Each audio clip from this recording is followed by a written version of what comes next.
बताइए कि सारे हक बेटे का ही है कि बाप के लिए ये करे? बाप के ऊपर भी कुछ जिम्मेदारियां हैं कि नहीं? कहाँ हैं? तो बताइए क्या है? हजरत उमर ने कहा 3 जिम्मेदारियां बाप के ऊपर सबसे पहले आयद होती हैं। पहली जिम्मेदारी है कि जब घर में बच्चा पैदा हो तो उसका अच्छा नाम रखा जाए। दूसरी जिम्मेदारी बाप के ऊपर यह आयद होती है कि जब वो 7 दिन का हो तो उसका अकीका किया जाए।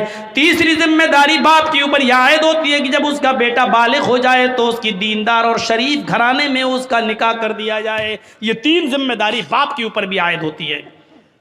अब लड़के ने कहा, अमीरुल मोमिनीन, जरा मेरे बाप से पूछो इन तीनों कामों में से क्या काम किया मेरे साथ? अच्छा पूछो, इसने जब मैं पैदा हुआ तो नाम क्या रखा? हजरत उमर ने कहा क्या नाम है? उसने अरबी में एक जुमला बोला जिसका उर्दू में तर्जमा होता खटमल। क्या नाम है तुम्हारा? का खटमल है। कहिए नाम रखा मेरे बाप ने। 7वें दिन का हुआ, पूछो अकीका किया? नहीं किया। और जब बालिग हुआ तो मेरी शादी भी कर दी, पूछो दीनदार लड़की से की? कहा कैसी लड़की से की? कहा डायन से कर दी। वो हमें इसके खिदमत ही नहीं करने देती है, वो कहती है हट, नहीं तेरा बाप ने चल, वो हमें समझने ही नहीं देती। जब मेरे बाप ने ही मेरे हुकूक अदा नहीं किए तो मुझसे क्या उम्मीद रखी जा रही है? अब हजरत उमर ने बाप को डांटा। दोनों तरफ हैं इस्लाम के मामलात, लेकिन माँ बाप को एक दर्जा हासिल है। कुछ दुनिया में ऐसे लोग भी गुजरे हैं कि जब मामून रशीद का इताब आया, खलीफा, जब मामून रशीद का इताब आया तो यहया बरमकी और उसका बेटा फजल बरमकी और उसका बेटा यहया बरमकी, ये दोनों की दोनों मामून रशीद के इताब में आ गए और जेल में डाल दिए गए। फजल बरमकी और यहया बरमकी, बाप बेटे दोनों जेल में डाल दिए गए। बाप बहुत बूढ़ा हो चुका है, सर्दी की रात है, फजर की नमाज में बाप को वुजू बना के नमाज पढ़ना है। बेटा देख रहा है कि जेल में गर्म पानी का इंतजाम नहीं है, क्या किया जाए? तो बेटे ने तांबे के लोटे में इशा की नमाज पढ़ने के बाद पानी भर लिया और अपने बाप को सुला दिया कि अब्बू आप सो जाइए। उस जेल के अंदर यहया बरमकी सो रहे हैं और उनका बेटा फजल बरमकी तांबे के लोटे में पानी लेकर अपने पेट में लगा लेता है। इशा की नमाज के बाद अपने पेट पर वो पानी के लोटा लगा लेता है, तांबे का लोटा, और फजर की आजान तक लगाता है कि पेट की गर्मी से इस ठंडे पानी में कुछ गर्मी आ जाए, इस तांबे के लोटे में कुछ हरारत आ जाए, और सुबह जब फजर की नमाज में मेरे बाप वुजू बनाए तो मैं थोड़ा गर्म पानी अपने बाप को दे सकूं।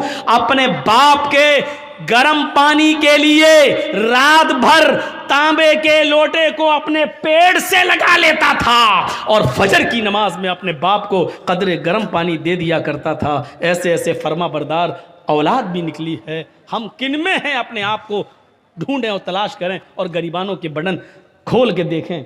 हम सोच तो सकते हैं ना हम किस में हैं, नाफरमानी करने वालों में या इसमें फर्मा बरदारी करने वालों में। वक़दा रब्बुका अल्ला ताबुदू इल्ला इय्याह व बिल वालिदैनि इहसाना, अल्लाह के अलावा इबादत किसी की नहीं और इबादत के फौरन बाद माँ बाप के साथ एहसान करो। व बिल वालिदैनि इहसाना, मैं बड़े ताज्जुब में था कि अल्लाह ने यहाँ पर एहसान क्यों कहा है। एहसान के अंदर हर नेकी शामिल है।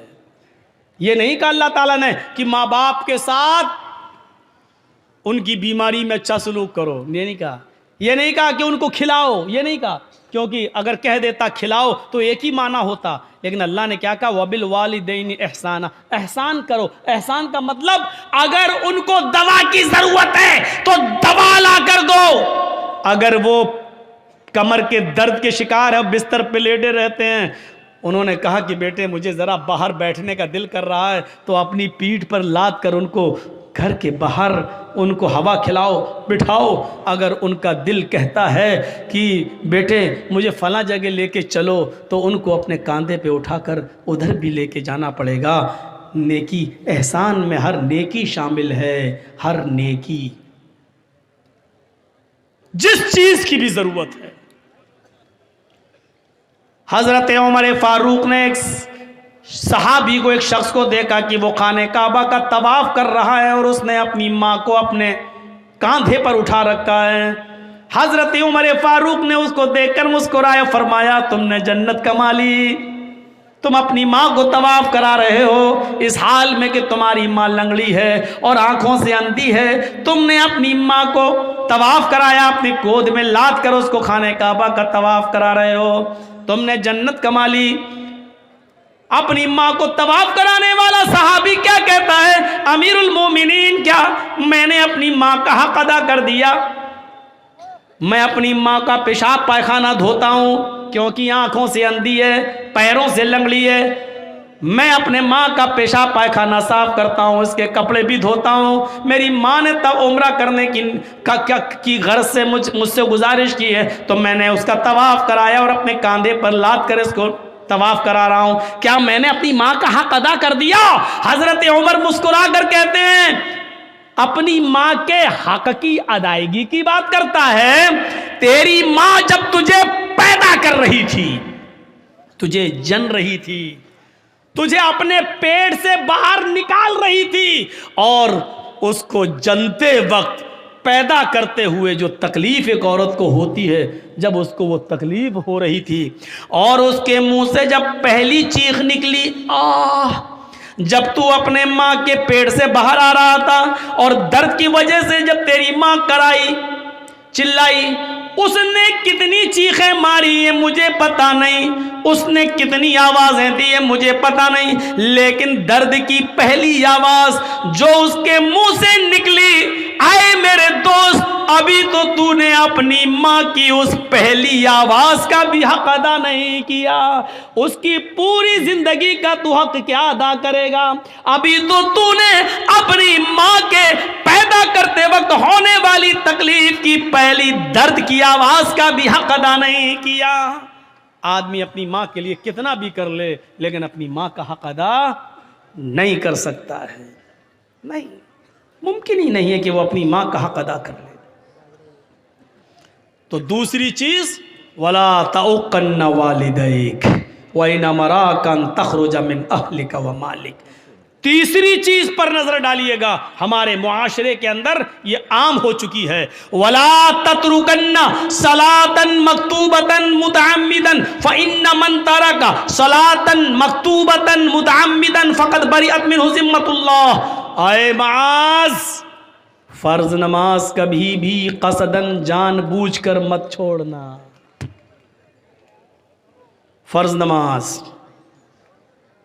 क्या बोलूं, कहां से शुरू करूं और कहां पे ख़त्म करूं? नमाज के सिलसिले में हमारी सोसाइटी, हमारा समाज क्या है? समाज के अंदर बहुत जल्दी मीटिंग हो जाती है, फलां लड़की को फलां लड़के ने गांव में छेड़ा है, पंचायत बैठ जाती है, इतना रुपया जुर्माना दो या शादी, सजा मुतय्यन हो जाती है, पंचायत बैठ जाती है। वाह रे गांव के पंचायतियों, मुबारकबादी के लायक हो तुम। लेकिन दिल पे हाथ रख के बताना, जिसने आपके मोहल्ले में फजर की नमाज न पढ़ी हो, उसके लिए तुमने कौन सी पंचायत की है? असर की नमाज के वक्त वो अपने खेत में खेत जोत रहा था, तुमने उसके लिए कौन सी पंचायत की है? और अगर नमाज छोड़ने पर पंचायत नहीं कर सकते हो तो फिर लड़के और लड़की के मामले में लेके भाग गया या जिना कर लिया और उसके लेके पंचायत, इतने रुपए जुर्माना दे लड़के वाला, तुमने फलां की लड़की की जिंदगी बर्बाद कर दी। वाह साहब, लड़की की जिंदगी बर्बाद, लड़का